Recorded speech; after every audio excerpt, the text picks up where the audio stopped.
Vous écoutez Alexandre Dubé. Il analyse l'actualité. Il sépare les faits des rumeurs. Il n'a qu'une seule parole, celle que vous entendez. Alexandre Dubé.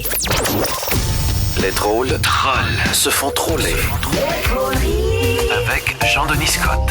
Ouais, décidément, Jean-Denis, autre semaine, autre scandale à Ottawa. Après l'Inde, là, c'est le président de la Chambre des communes qui a été obligé de démissionner. Quand Justin Trudeau va se faire montrer la porte éventuellement, soyez pas inquiets pour son avenir professionnel. Il va être un excellent installateur de plancher avec le nombre de tuiles qu'il est en train de gérer présentement. Et la dernière tuile, Alexandre, ça n'en est pas une petite, c'est cette histoire de l'ancien combattant qui a été hommagé en chambre. Ex-combattant, petit détail, soldat associé au nazisme. Oui, quelle bourde, détail quand important. même. Ouais, écoute, personne a vérifié le passé de ce gars-là. Ça veut dire n'importe qui aurait visité sa page LinkedIn aurait trouvé parti nazi comme employeur en reculant assez loin là-dedans. Voilà, anecdote. Écoute, je viens de me louer un condo et pour quelque chose d'aussi simple que de se louer un condo, on fait une recherche de dossiers criminels. Là, je veux bien croire que moi, c'était pour aller dans un condo. Lui, c'était pour aller dans une chambre. Mais c'est une moseuse de grosse chambre là, où il s'en va, lui. Alors, étonnant. La question, évidemment, depuis 48 heures, c'était le président de la dite Grande Chambre des communes, Anthony Rota, démissionnera-t-il, démissionnera-t-il? Il a démissionné et son geste a été salué un peu partout. Là, je lisais ça, son geste a été salué un peu partout. J'aime mieux pas savoir quel genre de salut a été fait dans ce cas particulier-là. On n'ira pas là. Un salut nazi. Il y a des saluts un peu particuliers. Rota perd quand même gros dans cette histoire-là. Il y avait notamment, ça, j'avoue, je le savais pas, mais il y avait une résidence officielle quand on est président de la Chambre. Oui, exactement. Et exactement. Si vous connaissez la région d'Ottawa-Gatineau, c'est ce qu'on appelle le domaine Mackenzie King, confortable résidence toute saison.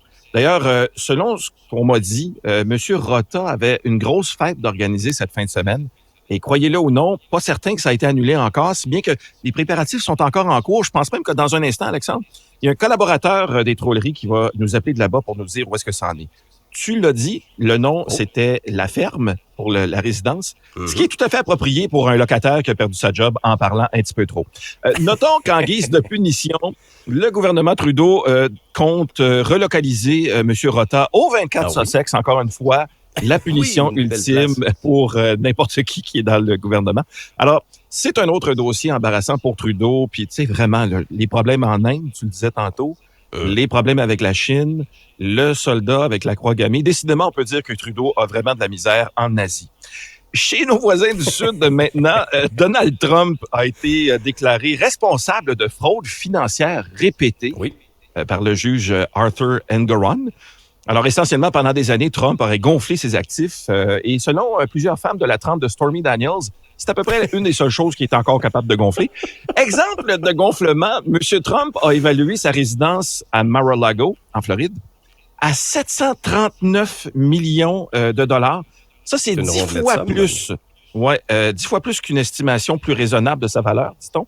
Écoute, je veux bien croire qu'il y a de l'inflation, mais toujours bien des maudites limites. Et là, c'est tentant de dire que Trump a besoin d'un cours de maths. Mais sais-tu quoi, Alexandre?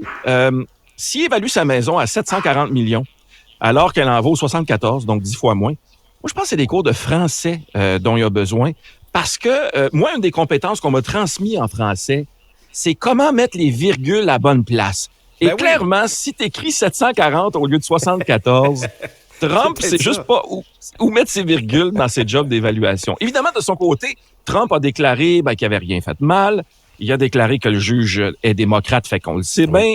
Il a déclaré que le juge était dérangé. Fait que finalement, à peu près la seule affaire qu'il n'a pas déclarée, c'est ses impôts. Hein? Ça, ce serait peut-être pas la première fois qu'il oublie de quelque chose dans ses déclarations. Ailleurs dans l'actualité maintenant, ça va pas bien pour les Gémeaux. Il y a comme une vibe un peu négative, là. Les résultats du dernier gala continuent de créer des remous, premièrement. Ensuite, on apprenait cette semaine que Sophie Lorrain et Alexis Durand-Brault ont décidé de ne plus inscrire les émissions de leur entreprise aux prochaines éditions de l'événement. Fabienne Larouche inscrira plus Stat non plus. Louis Morissette... Ça coûte cher aussi.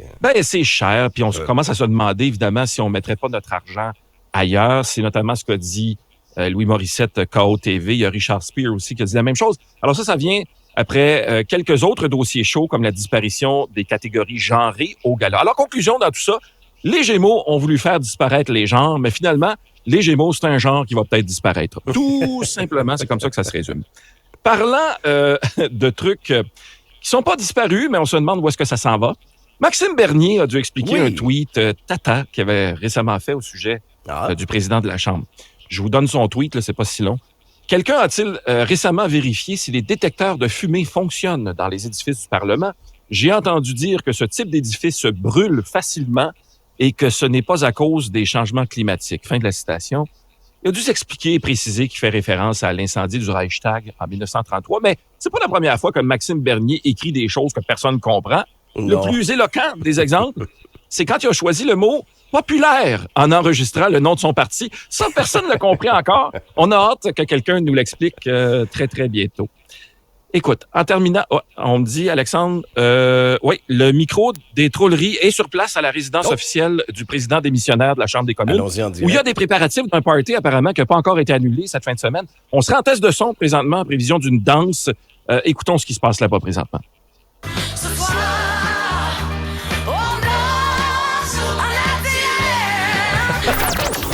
C'est ça. On va danser sur l'air de Naziland. Oh oui, Anthony Rota qui va se faire aller, c'est sûr. Salut! Bye.